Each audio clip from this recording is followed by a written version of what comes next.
Prepárense, porque a partir de ahora nos lanzamos al infinito y más allá. Un extraño programa alimentado con un conjunto de conocimientos obtenidos mediante la observación y el razonamiento sistemáticamente estructurados y de los que se deducen principios y leyes generales. Sí, ciencia. Un tubo de ensayo en el éter para el que se necesita mucho de investigación sistemática y una buena dosis de locura también. Y mirá lo que pasó con Galileo, porque él decía que la Tierra no era el centro del universo, sino que era el Sol, y terminó confinado en su casa, preso, etc. Y nosotros enseñamos en la facultad hoy lo que en aquella época se decía que era una locura total. Desde el presente viajamos al pasado y, ¿qué se creen? También tratamos de remontarnos hacia el mañana. ¡Qué gravedad, Newton, Para entender de dónde venimos, quiénes somos y hacia dónde vamos. No tiene que imaginarse el espacio-tiempo como una tela tridimensional. Cuando todas las masas se mueven, producen estas arruguitas en la tela, que son las ondas gravitacionales. Y donde siempre, pero siempre, preguntamos para aprender. ¿Sabés qué se necesita para hacer un buen lugar de física? 4 paredes y gente brillante adentro. Al infinito y más allá. Una hora, bueno, casi una hora, de ciencia, salud y tecnología con Nora Bar en el Destape Radio. Bienvenidos. Hola amigos, ¿cómo están? Nosotros aquí cerrando la semana con otro viaje por el universo de la ciencia, por las noticias importantes en ciencia, salud y tecnología de la semana. Les voy a leer un posteo de la doctora Leda Guzzi, realizado ahora, hace 16 minutos. Alerta de la Sociedad Argentina de Infectología por la discontinuidad, la posible discontinuidad de los programas de enfermedades transmisibles. ¿Qué dice la doctora Leda Guzzi? Se pone en riesgo la continuidad de muchísimos logros en materia de salud pública que enorgullecen a nuestro país y lo destacan en la región y en el mundo. Más allá de los profesionales que se quedan sin trabajo, lo cual es muy doloroso, se puede ver afectada la gestión de vacunas. Esto implica un grave riesgo de reintroducción de enfermedades eliminadas del país como el sarampión y la rubiola. Pone en riesgo la muerte o la salud de personas por enfermedades prevenibles por vacunas como la gripe, la meningitis, la neumonía y otras tan básicas como el tétanos y otras, ¿no es cierto? Estamos hablando de enfermedades transmisibles. También se puede interrumpir la provisión de medicación antirretroviral para personas con VIH y en riesgo de SIDA. Es una medicación esencial. Se pone en riesgo el control de las infecciones y la resistencia antimicrobiana, una de las emergencias mundiales en materia de salud. Realmente, y también, como último punto, puede fallar la información epidemiológica para establecer políticas de salud pública. En fin, un retroceso espantoso. De esto se está hablando y la Sociedad Argentina de Infectología está en estado de alerta. Ya solicitó una reunión con el ministro de Salud para preservar estos programas de enfermedades transmisibles. La verdad sería trágico, la verdad, no creo exagerar, sería trágico suspender estos programas porque recordemos que son enfermedades que no solo atañen al que está afectado, sino también a todo su círculo familiar, social, vecinos y toda la sociedad con la cual interactúan. Esperemos que esto no se concrete. Y vamos a otras noticias en materia de ciencia, salud y tecnología en este viaje que dimos en llamar Al infinito y más allá. Al infinito y más allá. Al infinito y más allá. Al infinito y más allá. Al infinito y más allá. Para aprender, imaginar y soñar no hay edades. Al infinito y más allá. Ciencia, salud y tecnología. Con Nora Bar por el Destape Radio.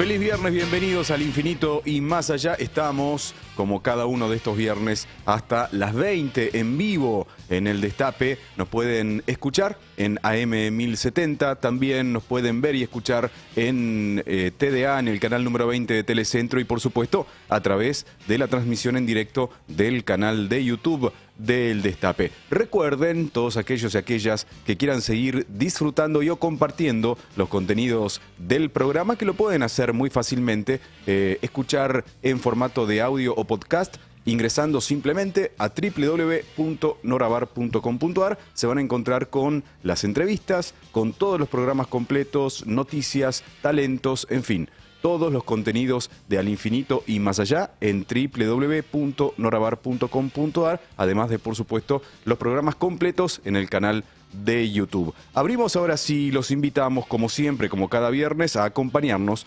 durante toda esta hora con sus mensajes. Nuestro WhatsApp ya está activo y disponible, 11 25 80 93 60, 11 25 80 93 60, para escucharlos y leerlos también a través del chat de YouTube o a nuestras direcciones de Twitter en @alinfinito1070 y @eldestape_radio, siempre y si pueden con el hashtag Alinfinito y Más Allá.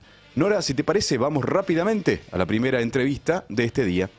Así es, esta semana hubo una noticia muy alentadora y es que por un acuerdo entre las compañías Pfizer y Synergium Biotech se va a producir en la Argentina la vacuna contra el neumococo, una vacuna la más moderna que existe porque previene contra o protege contra 20 serotipos o variantes de esta bacteria que produce desde neumonía hasta meningitis, entre otras patologías, en chicos y en adultos.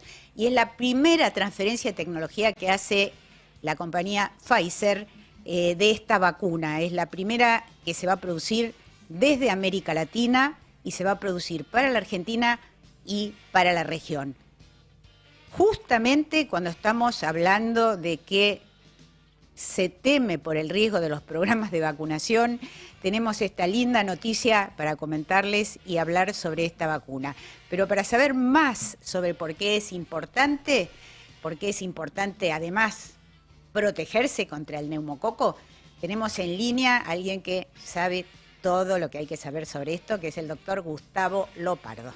Médico infectólogo, profesor de enfermedades infecciosas en la Facultad de Medicina de la Universidad de Buenos Aires y de la carrera de especialista en enfermedades infecciosas en el CEMIC. Consultor además del Departamento de Infectología del Hospital Bernardo Uzay, coordinador docente de la Fundación del Centro de Estudios Infectológicos, FUNCEI, y presidente de la Asociación Panamericana de Infectología. Hola Gustavo, ¿cómo está, doctor? ¿Cómo anda? Escucharla en esta tarde de verano. Ay, bueno, muchísimas gracias por recibirnos. Ahora que se está yendo la semana, ya empieza el periodo de descanso, pero no queríamos dejar pasar la oportunidad para hablar sobre esta bacteria. Sabemos que la neumonía la causan también otros patógenos, los virus, ¿no? Otros virus causan neumonía, pero en este caso es una bacteria para la cual también tenemos una protección. Y es una vacuna que está incorporada ya al calendario nacional, o sea que se puede dar en forma gratuita y obligatoria, debe darse en forma gratuita y obligatoria, y tuvimos la linda noticia esta semana de que va a empezar a producirse desde la Argentina. Una noticia, quiero decir, importante en el sentido de que se va a transferir tecnología, es una tecnología que va a permitir formar recursos humanos y que tal vez más adelante permitirá producir otras, ¿no? Y sabiendo que a veces cuando las papas queman, por decirlo de manera así muy llana, es difícil acceder a las vacunas, no está nada mal producir vacunas aquí mismo en el país. Así que, bueno, lo primero que queríamos preguntarle es cómo tomó esta noticia de que se va a producir la vacuna aquí en la Argentina y hablar un poquitito sobre el neumococo, sobre las cosas que produce, por qué es importante vacunarse y esas cosas. como argentino y como infectólogo me pone muy contento que la vacuna se produzca en el país. Lo que usted mencionaba recién, Nora, hay muchas razones por las cuales es relevante que haya producción nacional con capacidad de exportar a la región, lo que nos informaron que probablemente cuando llegue realmente esta tecnología se haya transferido. ¿Qué quiere decir? Que van a hacer que una planta que está en la Argentina tenga la capacidad de producir una vacuna que habitualmente la mayoría de los países la tienen que importar. Y si producen mucho van a poder exportar. Y aprendimos en pandemia, ¿se acuerdan ahora cuando sabemos que había aviones que llevaban barbijos o vacunas y eran casi secuestrados? Entonces, tener autonomía en la producción sin duda es una buena noticia. Pero yendo en particular a qué es esta vacuna, ¿para qué protege? Protege contra una bacteria que probablemente la mayoría de los que nos escuchan la conocen, el neumococo. El neumococo lo que más produce son infecciones respiratorias, neumonía, sinusitis, en los chicos otitis, pero a veces puede llegar al sistema nervioso central y dar meningitis. Hoy me llamaron desde un hospital muy importante, de una ciudad muy importante de la Argentina, donde una persona que yo conozco, sería un familiar lejano mío, tiene alojado el neumococo en la sangre, en el pulmón y en las meninges, es decir, meningitis. Esta vacuna, si lo hubiera recibido esta persona, podría haberla prevenido. Digo podría porque ninguna vacuna previene 100%, claro. Pero esta es una vacuna que quienes... ¿Esta persona que usted nos comenta, doctor, no estaba vacunada o vacunado? Hasta donde yo sé, hasta lo que me contaron, porque me contaron un poquito por el momento, no estaba vacunado, y como un mensaje para, siempre los ejemplos nos ayudan a entender, una persona vacunada disminuye enormemente las posibilidades de tener esta bacteria. Usted mencionó, Nora, hace un rato, que es una vacuna que se llama 20. ¿Qué es eso? El neumococo no es una bacteria, es una familia de bacterias, porque hay un montón de neumococos. Y nosotros le ponemos números. Está el neumococo número 3, que es el más agresivo de todos, el 6, el 19, el 14, el 22. La primera vacuna que había vacunaba contra 7 tipos de neumococo. A principios del año 2000 se la daba a muchos chicos. En 2012, le voy a decir exactamente, en enero de 2012, de casualidad me acuerdo, entró en calendario. Y usted lo dijo muy bien, Nora, ¿qué es que esté en calendario una vacuna? Es que es gratuita y obligatoria, es gratuita. Para los que la tienen indicada, y ahora lo vamos a ver. Entró en calendario de 13 serotipos, pero venía 13. Bueno, desde hace ya un par de años, la compañía farmacéutica Pfizer pudo extender estos 13 hasta 20, y hoy tenemos la buena noticia que en el futuro estará disponible esta vacuna. Hoy está disponible, pero hoy la importamos. El día de mañana va a estar fabricada en Argentina. ¿Quiénes la deben recibir? Se produce, hasta ahora hay una sola planta, según nos explicaron, hay una sola planta que la produce, que es en Bélgica. Y la están usando en este momento 16 países, ¿no?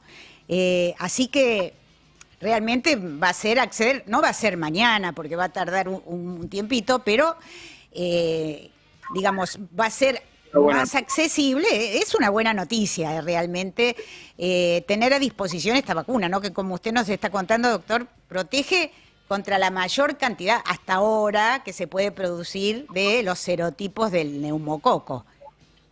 Exactamente. ¿Quiénes la deben recibir? Está en el calendario para todos los chiquitos. Cuando los chicos nacen, a los 2 meses de vida, a los 4 meses y al año reciben 3 dosis. Y con eso previenen la meningitis, que en los chicos puede ser tan grave, o que la bacteria invade el pulmón y pase la sangre. Y todos sabemos ahora que las vacunas ya no son solo para los chiquitos. Cuando yo me recibí de médico hace 38 años, pensábamos que las vacunas eran un tema de los pediatras. Y eso ha cambiado afortunadamente. Hay vacunas para todas las edades, en la infancia, en el colegio primario, en la adolescencia, como la vacuna del HPV, la vacuna de la hepatitis B, las mujeres embarazadas, las personas que tienen alguna enfermedad.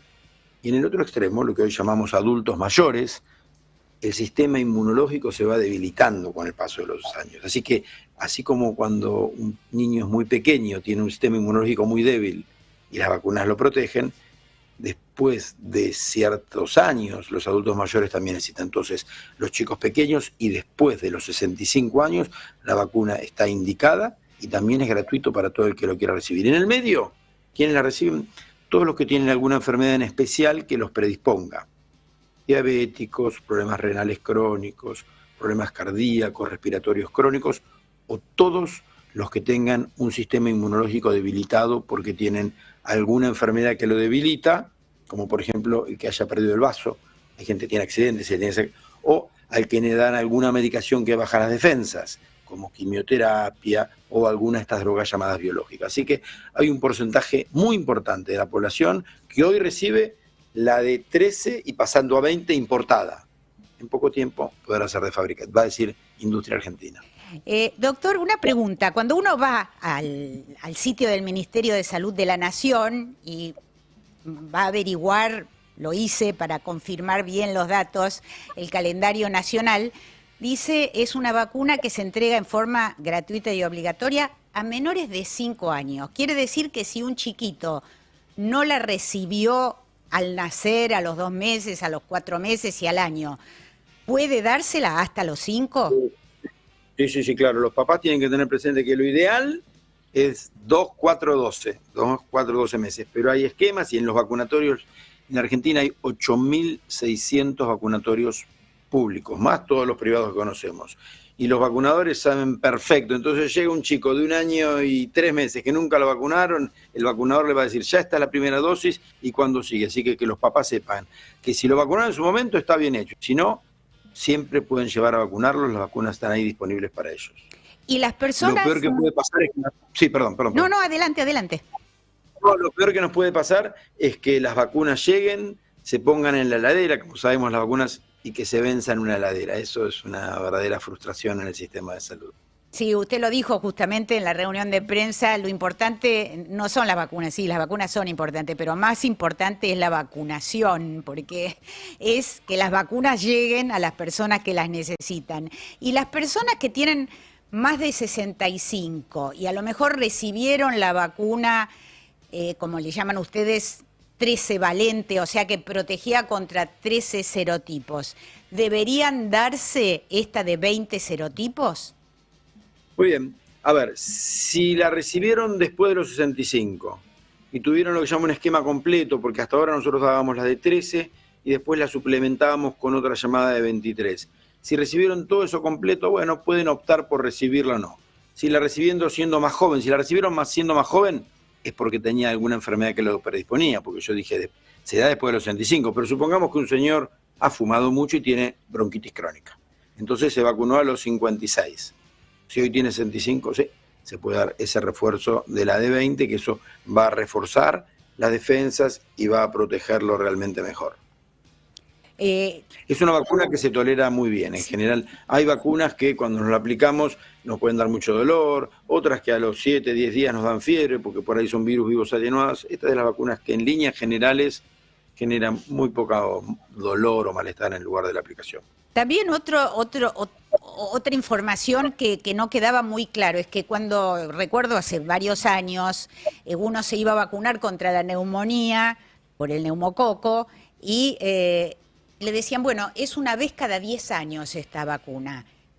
¿Esto es así o es equivocado? Como usted lo dice muy bien, hubo una confusión hasta en la comunidad médica, entre los médicos. El que se vacuna, supongamos que todavía no tengo 65, yo tuviera 65 y hoy me vacuno, con el conocimiento actual, nunca más. Salvo que en el futuro aparezcan otras vacunas que lo superan. Pero el que se vacuna hoy, después de los 65, con esta vacuna, no requiere un refuerzo y en general hay confusión con eso. Es el que está vacunado para neumonía, para neumococo, tranquilo.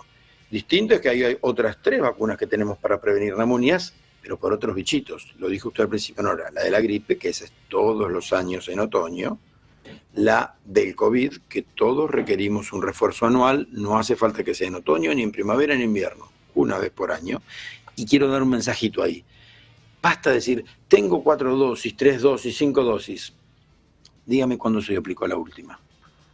Pregúnteme a mi Nora, doctor, ¿cuántas vacunas tiene la gripe? ¿Qué sé yo? 38. Y usted me va a decir, bueno, doctor, ¿se vacunó y se piensa vacunar ahora en marzo? Sí, por supuesto. No contemos más dosis de vacuna de COVID. Díganme si hace más de un año que no se dio un refuerzo. Gripe, COVID, y hay una más nueva para algunas personas en mayor riesgo, que es de un virus que hoy sabemos que afecta mucho a los adultos, que es el virus sincicial respiratorio. Entonces tenemos 4 vacunas para prevenir infecciones respiratorias, 3 para virus y esta para el neumococo. Y todo junto realmente hace que tengamos una vida más sana, con más calidad de vida y que se prolongue la expectativa de vida. Quiero traer un concepto que el otro día conversamos, Nora, en la charla que tuvimos, las vacunas en su conjunto. Al principio usted nombró sarampión, tétano, todas las vacunas junto con el agua potable, son las 2 medidas de salud pública que más vidas han salvado. Mi madre no está en este mundo, ya ella nació en el año 28, pero decía, yo no puedo entender que haya gente que esté contra las vacunas, porque cuando yo era chiquita, cuando había brotes de polio, me sacaban del colegio y me mandaban al campo para que yo no me agarrara poliomielitis. Entonces, claro, ella que vio yo que perdí un tío que hoy estaría y no está porque tuvo polio, no sé, en la década del 30, no podía imaginarlo. Seguramente nadie o casi ninguna de las personas que nos está escuchando vio polio, porque es tan eficaz, tan exitosa la vacuna de la polio que hace que no haya polio. Entonces, hay una buena frase que dice, las vacunas muchas veces son víctimas de su éxito. Así que haya enfermedades que no las veamos. Claro, mucha gente ni conoce, por ejemplo, el sarampión. El sarampión fue eliminado acá en América Latina y mucha gente piensa que el sarampión es una enfermedad banal, siendo tremendamente transmisible y que además puede traer consecuencias muy graves. Pero claro, hay muchos que no están en este tema y piensan, bueno, es una enfermedad infantil, no pasa nada. No, pasa, y realmente con respecto al COVID, la Organización Mundial de la Salud, María Van Kerkhove, que era la encargada de dar las comunicaciones durante la pandemia, justamente esta semana hizo circular en las redes sociales un mensaje donde decía, no pensemos que el COVID desapareció, está ahí. Puede haber brotes, puede seguir mutando, hay que seguir vacunándose y como indican los protocolos para justamente que siga siendo un problema, como aparentemente es este año, de menor importancia, ¿no? Exactamente, porque si no vamos a ir perdiendo la protección y van a comenzar, como muchos países han demostrado, a aumentar las hospitalizaciones y eventualmente las muertes. El COVID vino para quedarse con nosotros.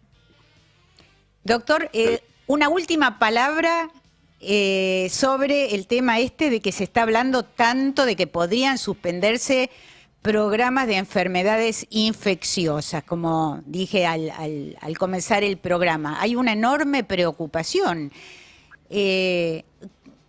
¿Cómo lo interpreta usted?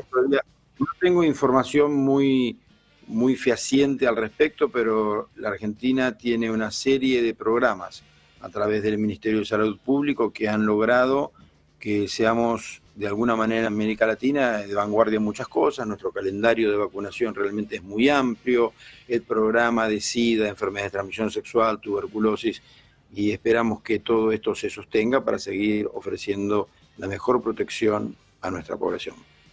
Doctor, le agradecemos muchísimo, como siempre, un maestro enseñándonos sobre cómo cuidarnos, cómo preservar la salud, porque a veces uno se enferma y hay que curarlo, pero mucho mejor es no enfermarse, ¿no? Un placer escucharla, Nora, y participar con ustedes. Le mando un enorme abrazo y que tenga un lindo fin de semana. Muchas gracias, adiós.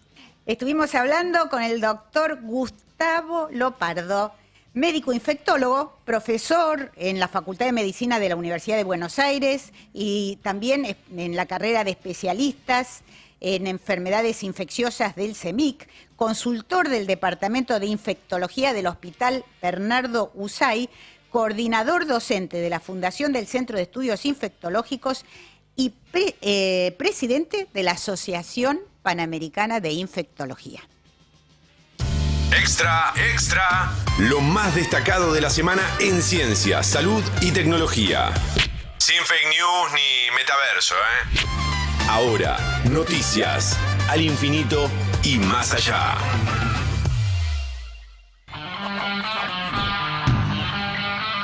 Nora, una comunidad céltica de hace 2000 años que vivía en el sudoeste de lo que hoy es Inglaterra, se organizaba en torno de las mujeres. A ver, ¿cómo es esto? Así es. El feminismo parece que tiene raíces antiguas.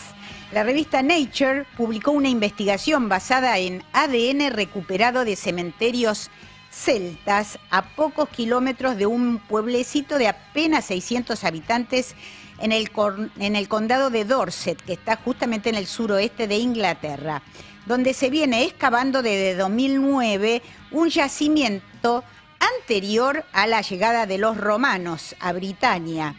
Esto les permitió reconstruir el árbol familiar de la comunidad y notaron que las mujeres estaban emparentadas, pero los hombres no. Esto nos indica que los maridos se trasladaban a las comunidades de sus esposas a casarse y que la tierra, o sea, la posesión de la tierra, se transmitía a través de la línea femenina, explicó la profesora de genética del Trinity College de Dublín, Irlanda, y primera autora de la investigación. Es la primera vez que se documenta este tipo de sistema en la prehistoria europea e indica que había un empoderamiento social y político de las mujeres, concluyó Lara Cassidy, que es justamente la primera autora de este trabajo. Por primera vez, la temperatura global atravesó el umbral del 1,5 grados de calentamiento, algo que hemos tratado muchas veces en el programa, Nora. Así es simbólico, es un umbral simbólico, pero que no da ninguna buena señal. Esto lo confirmó el Servicio Europeo Copernicus. Esta temperatura, el 1,5 grados de aumento por sobre los niveles preindustriales, es la frontera de la zona de seguridad que había estimado el Acuerdo de París. Si bien es una estadística de un solo caso, porque incluye el año pasado, confirma las predicciones y se suma a otras mediciones que indican que estamos avanzando hacia un despeñadero de consecuencias incalculables sobre nuestra salud, nuestros sistemas alimentarios e incluso nuestras posesiones materiales, como ilustran los incendios incontrolables de estos días en los Estados Unidos y en el sur de la Argentina. Es un recordatorio de que el mundo se está adentrando en un territorio peligroso y tal vez más rápido de lo que se pensaba, destacó Jeff Tollefson en la revista británica Nature. Meta desarrolla un traductor simultáneo de hasta 101 idiomas, con una mayor precisión que los sistemas actuales. Así es. En la novela Guía del autoestopista galáctico de Douglas Adams, el pez de Babel era un dispositivo en forma de pez que se ponía en la oreja y era capaz de traducir en tiempo real cualquier idioma. Ahora la inteligencia artificial promete hacerlo realidad. Imita la voz de los interlocutores, filtra más del 40% de los ruidos y, en contra de la estrategia en redes de Zuckerberg, dueño de Meta, modera los mensajes violentos.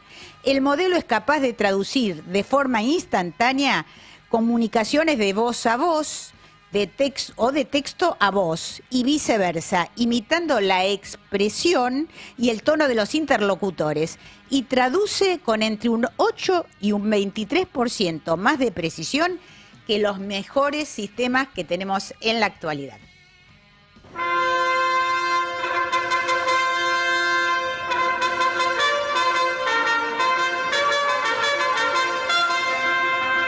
¿Sabías que...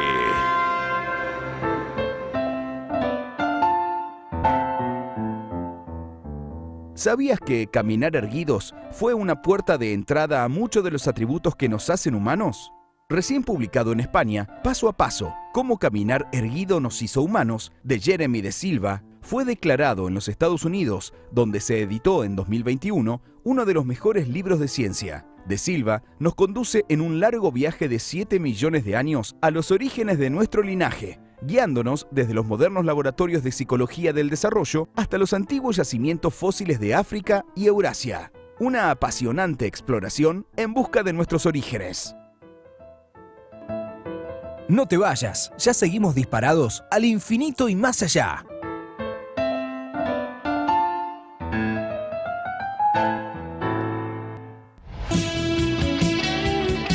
Muy bien, abrimos de esta manera el segundo bloque en Al Infinito y Más Allá. Estamos en vivo, como cada viernes, hasta las 8, a través de El Destape en AM 1070, también a través de TDA, del canal número 20 de Telecentro, de la transmisión en vivo en YouTube. también en la semana, donde quieras y cuando quieras. Podés escuchar cada uno de los contenidos en formato de audio o podcast a través de www.norabar.com.ar. Ahora compartimos algunos de los mensajes de ustedes a través del chat de YouTube. Muchas gracias, como siempre les decimos, por estar del otro lado acompañándonos durante esta hora de información sobre ciencia, salud y tecnología. Alicia Cieira, buenas tardes, Norita, acá desde Claypole, siguiéndonos. Muchas gracias. Hernando Fochesato, este programa es una genialidad, nos dice, muchísimas gracias. Ana María Lucero, hola Nora y equipo, qué importante recibir esta info sobre el neumococo, nos place ver el programa por la TDA, gracias por informarnos, gracias a ustedes por estar del otro lado. Gustavo Martínez, gran programa Al Infinito y Más Allá, los miro siempre, los acompaño, hermoso programa. Para finalizar, Viviana Friedman, agradezco que continúe Al Infinito y Más Allá. Jano, excelente programa, Nora, siempre interesante y con información. Muchas gracias a ustedes. Si quieren seguir participando, lo pueden hacer como siempre, ya saben, a nuestro WhatsApp 11 25 80 93 60, 11 25 80 93 60, vía Twitter escribiéndonos en @alinfinito1070 o @eldestape_radio o a través, como lo están haciendo, del chat de YouTube. Nora, vamos rápidamente a la segunda entrevista de esta tarde. Así es, seguimos a velocidad supersónica por los temas importantes de la semana en ciencia, salud y tecnología. Por supuesto hay muchos más, pero nosotros elegimos estos. Y uno de estos temas particularmente me interesa sobremanera porque tuve el privilegio de visitar antes de la pandemia el lugar donde se está construyendo lo que se pensaba que iba a ser el primer reactor de fusión nuclear, que es la gran esperanza para la producción de energía limpia y con un combustible prácticamente inagotable, el agua. Pero iba a ser la primera prueba para este año, 2025, y en julio del año pasado dijeron que están 10 años atrasados. La verdad es que uno no sabe qué pensar, sin embargo, hay muchas inversiones que están orientadas a desarrollar esta tecnología en los países más desarrollados, y una de ellas se dio a conocer esta semana porque el Reino Unido va a invertir, el gobierno, o sea, el Estado del Reino Unido va a invertir 400 millones de libras en desarrollar lo que ellos esperan que sea uno de los primeros reactores de fusión nuclear, no fisión. Para saber algo más sobre esto, qué es la fusión nuclear, cómo se diferencia de la fisión, ¿estamos en algún lugar que uno pueda pensar que en un término más o menos razonable se podría hacer funcionar esta tecnología? Tenemos en línea a Ricardo Farengo. Doctor en física por la Universidad de Buenos Aires, es investigador consulto de la Comisión Nacional de Energía Atómica y profesor libre en el Instituto Balseiro. Fue responsable de la actividad en CENEA por más de 30 años. Hola, buenas tardes. ¿Cómo estás, Ricardo? Se cortó. Hola. Ricardo está en Bariloche, así que esperemos que podamos comunicarnos. Ahora se cortó la comunicación. Está en Bariloche, donde vive y trabaja. A ver si podemos, recuperar. Sí, ahí estamos intentando a ver si podemos salvar el problema técnico y si no lo llamamos por teléfono para realizar la entrevista. A ver, Ricardo, ¿nos escuchás? Hola, Ricardo, ¿nos estás escuchando?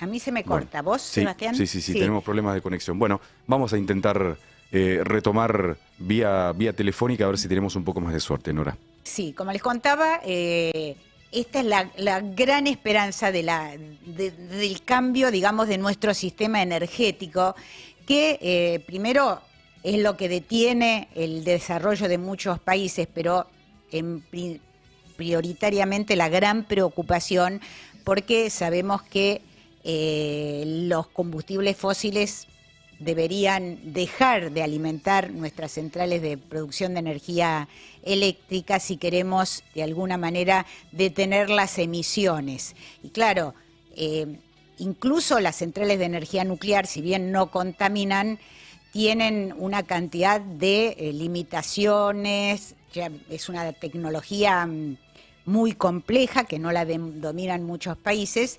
Y bueno, también el uranio, que es lo que motoriza o digamos lo que se usa como combustible para producir energía nuclear, tiene un límite. En cambio, a diferencia de lo que ocurre con las centrales convencionales, allá nos están avisando que parece que podemos retomar. Lo tenemos en línea. Retomar la comunicación. Hola, Ricardo, ¿nos escuchás? Sí, ¿qué tal, Nora? ¿Cómo te va? Hola, ¿cómo estás? Bueno, qué suerte poder escucharte. Yo me estaba avanzando con mis escasos conocimientos sobre el tema. Debido solamente a mi interés, es algo que me fascina, me produce mucha esperanza, y contaba al comienzo, cuando estábamos introduciendo el tema, que tuve la suerte de visitar lo que iba a ser el ITER, el primer reactor de fusión nuclear a escala comercial, ¿no? Porque la fusión nuclear se logró en el laboratorio, en escala de laboratorio, pero no para producir energía para un pueblo, para una ciudad, para una industria. Esta construcción en el sur de Francia es impresionante, además participan 35 países, y cuando yo estuve, que fue antes de la pandemia, o sea, hace 5 años, ellos ya hacía 13 años que estaban trabajando, y la meta que se habían puesto era hacer las primeras pruebas para 2025, pero aparentemente vienen con dificultades importantes. Por eso me sorprendió leer esta semana que en el Reino Unido están apostando al desarrollo de la fusión nuclear, e incluso mencionó el ministro encargado del área que el Reino Unido está como a una distancia en que la fusión nuclear sería accesible para ser producida ya en esta escala industrial en un tiempo relativamente corto. Entonces queremos saber un poco más sobre esto. Primero, ¿en qué se diferencia, para que todos entendamos y por qué hay tanta esperanza, en qué se diferencia la fusión de la fisión nuclear, que es lo que se usa ahora? Bueno, está bien. O sea, empezando por eso, la diferencia fundamental está en el combustible que se utiliza, ¿no es cierto? En el caso de la fisión se utilizan combustibles como, por ejemplo, puede ser uranio, plutonio, que son, digamos, elementos pesados, y el proceso consiste en partir el núcleo de un elemento pesado y en ese proceso generar energía. En el caso de la fusión, el combustible en general son elementos livianos, en particular hidrógeno y sus isótopos, y la generación de energía se produce cuando se juntan, o sea, fusionan los núcleos de dos elementos livianos, como pueden ser dos isótopos del hidrógeno, ¿no es cierto?, deuterio y tritio, por ejemplo. Entonces, el proceso, si bien en ambos casos es energía nuclear, el proceso por el cual se genera es distinto y el combustible que se usaría es distinto. Claro, la porque ventaja el hidrógeno, es que...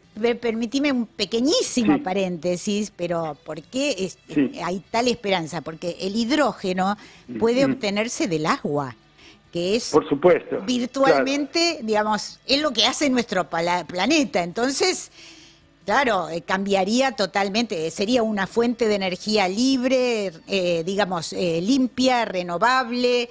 Entonces, claro, hay una esperanza enorme, ¿no?, de poder desarrollar esta tecnología, pero parece que se está resistiendo muchísimo.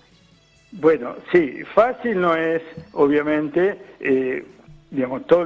como sabemos, el Sol es un reactor de fusión, por ejemplo, pero ahí el proceso puede ocurrir porque la enorme atracción gravitatoria del Sol impide que el combustible que está a muy alta temperatura se expanda y se enfríe. Entonces, el problema es reproducir condiciones aún más extremas que la que hay en el interior del Sol a escala terrestre, ¿no? Muy alta temperatura, por ejemplo, estamos hablando de 100 millones de grados, y eso, hacerlo en forma continua, controlada y en grandes cantidades, obviamente es difícil. Sería como encender una estrella en la Tierra. Claro, eso de vamos a crear nuevos soles en la Patagonia, digamos, hubiera sido lindo, pero, digamos, resume un poco lo que hay que hacer, hay que crear un sol en la Tierra, ¿no?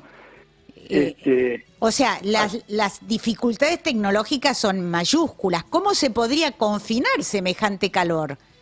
Bueno, la idea, digamos, hay dos métodos básicos. Uno es usar un campo magnético para justamente confinar el combustible, porque lo que ocurre es que cuando uno calienta mucho el combustible, los átomos se rompen separándose en lo que se llama iones y electrones, o sea, partículas que tienen carga eléctrica. Entonces, al ser partículas con carga eléctrica, uno puede utilizar un campo magnético para mantenerlas confinadas en una región determinada del espacio sin que se expanda y choque contra las paredes del reactor y se enfríe. Entonces, una idea es usar campos magnéticos y la otra idea es producir pequeñas microexplosiones usando, por ejemplo, un láser. En ese caso, uno tomaría una pequeña esfera de combustible, la irradia con un láser de muy alta potencia y con eso consigue comprimir el combustible, calentarlo muy rápidamente y alcanzar las condiciones necesarias para producir fusión, y se produce como una pequeña microexplosión muy controlada, porque estamos hablando de cantidades muy chicas de combustible, y repitiendo ese proceso varias veces por segundo, uno tendría una generación más o menos continua de energía, ¿no? Eso es lo que intentaron hacer en Estados Unidos, ¿no? Que hace... Eso, claro. El método que se llama confinamiento inercial, que es usando láseres es lo que generó bastantes noticias y buenos resultados hace un par de años en Estados Unidos, ¿no? Lo que pasa es que los láseres, por lo que leímos en ese momento, eran del tamaño de un estadio de fútbol. Claro, tampoco era algo muy fácil de hacer, ¿no? O sea, uno piensa que uno tiene una esfera de combustible que tiene un par de milímetros nomás, pero el láser que hay que utilizar para calentarla hasta las condiciones requeridas para que se produzca fusión es una instalación enorme, como vos decís, varias canchas de fútbol. Obviamente también hay que considerar que los láseres usados en ese experimento ya son una tecnología, digamos, superada. Si hubiera que construir un láser de esa potencia en este momento, sería mucho más chico. Yo, digamos, no soy experto en ese tema, pero, digamos, está claro que hoy en día es posible, digamos, construir un láser de potencia equivalente mucho más chico. De todos modos, es algo muy grande, costoso y complicado. Y por otro lado, en esos experimentos se hacía 1 o 2 experimentos por día y uno necesita repetirlo, no sé, 10 veces por segundo. Claro, impresionante. Entonces, y me sorprendió mucho que en esta noticia que llegó desde el Reino Unido, decían como que ellos estaban, digamos, a una distancia relativamente cercana de poder producirlo. Bueno, eso es o sea, el comentario ese que aparentemente hizo el ministro de Energía, ¿no? Porque dice el secretario de Energía, es un despropósito total. Porque si vos lees el primer renglón, dice que como el Reino Unido decidió invertir 410 millones de libras en fusión, ellos ya la tienen al alcance de la mano, más o menos. Y no es así. Si vos seguís leyendo, y además, bueno, es lo que se sabe, ellos, es cierto, están apostando fuerte al desarrollo de la fusión. Inglaterra, digamos, es un país que está bastante adelantado del tema, no es el más adelantado, pero todavía están hablando de un reactor que, si uno lee después, estaría operativo recién en 2040. Entonces ya ahí tenemos 15 años para terminar de diseñar en detalle y construir y empezar a operar ese reactor. Y bueno... Qué pálida esto, porque el ITER ya está 10 años atrasados, ahora este reactor faltan 15 años. Y te hago una pregunta, ¿se está estudiando, no para construir un reactor de este tipo en la Argentina, porque sabemos los problemas que hay, incluso para terminar los reactores convencionales, de alguna manera, por decirlo de alguna manera, en este momento. Pero técnicas que tienen que ver con la fusión nuclear aquí en la Argentina. Se está haciendo, es decir, en mi opinión, que obviamente soy interesado en el tema, se está haciendo mucho menos de lo que se debería. Ahí, no sé, ha habido, en mi opinión, de nuevo, una falta de visión de las sucesivas, no estoy hablando de ahora ni del año pasado, estoy hablando de los últimos 40 años, ponele. Ha habido una falta de visión de las sucesivas administraciones, por lo menos en lo que correspondería a la Comisión de Energía Atómica, que es el organismo que por ley está que debería ocuparse de esos temas, ¿no es cierto? Más allá de lo que fue el proyecto de Richter, a fines de los 70 se volvió en la comisión a investigar en el tema. Inicialmente hubo un apoyo importante por unos años, pero después eso fue decayendo y digamos que los últimos 30 años se ha hecho, salvo periodos cortos, se ha hecho poco, en mi opinión muy poco, mucho menos de lo que se debería, y sobre todo mucho menos de lo que debería, lo que uno esperaría de un país que alcanzó tanto desarrollo en la parte de fisión. Es decir, lo que llama, por lo menos a mí me llama la atención, es que teniendo la trayectoria y los antecedentes que hay en la parte de fisión, no se haya puesto un poco más de énfasis en la parte de fusión, que es, digamos, natural, el complemento natural, ¿no es cierto? Pero bueno, la situación es esa. Yo conozco la historia de los últimos 40 años más o menos y lo que ha ocurrido es eso, ¿no? Bueno, de todas maneras... Debo decir, en este momento parecería que las autoridades tienen algún interés en promocionar o, digamos, apoyar el tema. Vamos a ver hasta dónde puede llegar ese apoyo y realmente si digamos arranca de nuevo una actividad que sea un poco más interesante y un poco más acorde, como digo, a los antecedentes del país en la parte de fisión, ¿no? Así es. Bueno, veremos cómo sigue toda esta historia. Ojalá que se hagan avances. Nunca se sabe cuándo se realiza el avance, que puede ser crucial, pero sí. Es importante, por supuesto, participar de todos estos temas que, como decimos, antes o después van a ser el futuro de la producción de energía en este planeta. Ricardo, te agradecemos muchísimo estos minutos y gracias por estas explicaciones y por poner el tema en su justa medida, ni demasiado entusiasmo ni tampoco dejarlo de lado.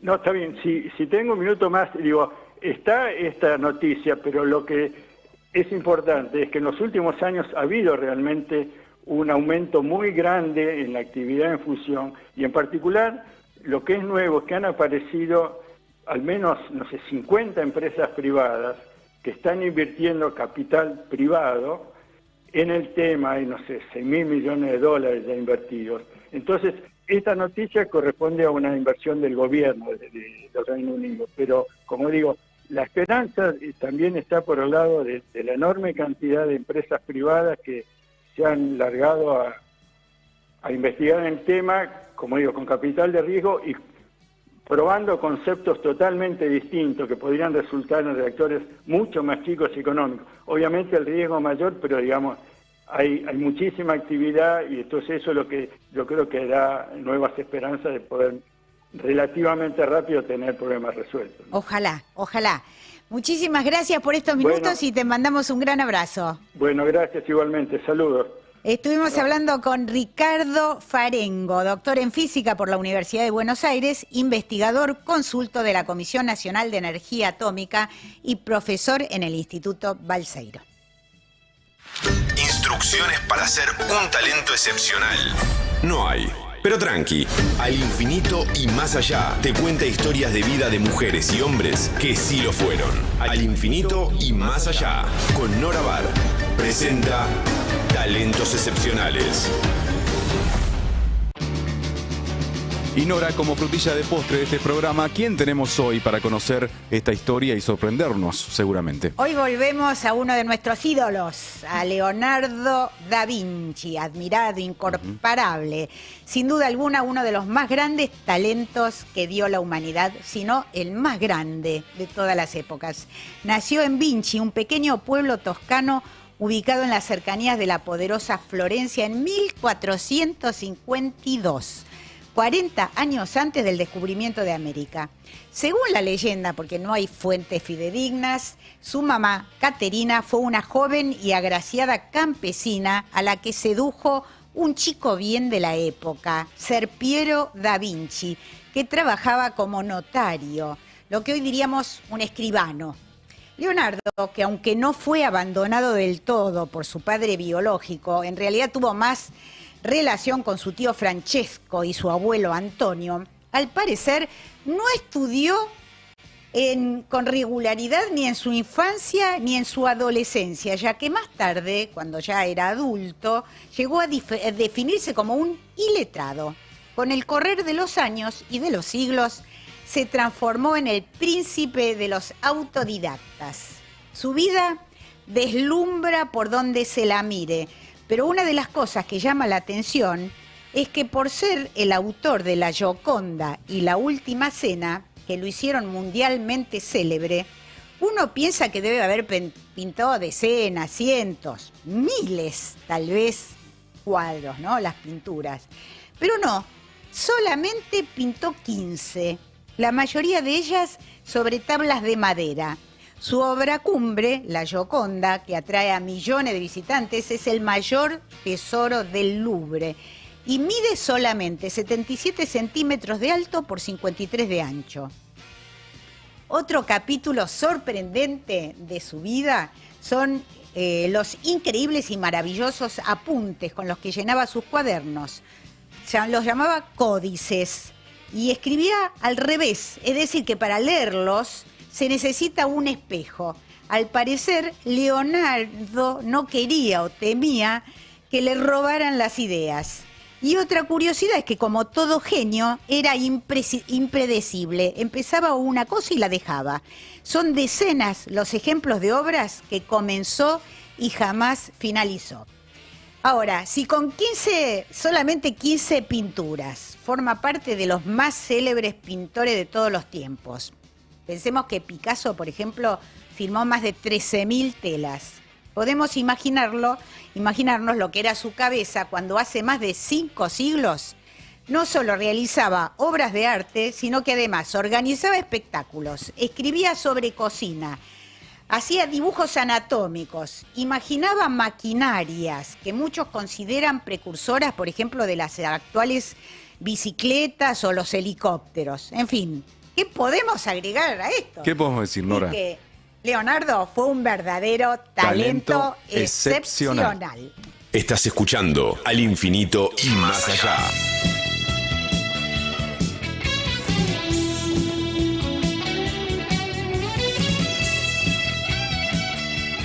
Bueno, ahora sí, comenzamos rápidamente la despedida. Pedimos las disculpas del caso por pasarnos unos minutitos. Muchísimas gracias a todos ustedes que nos acompañaron durante toda esta hora con la información más importante en ciencia, salud y tecnología. Comenzamos, Nora, a despedir a todo nuestro equipo. Muchísimas gracias por estar del otro lado. Muchas gracias a nuestra operadora, Yeye Strano, en cámaras, a Marcelo Ojeda, en redes, Victoria Migliorini y Brenda López Fabri.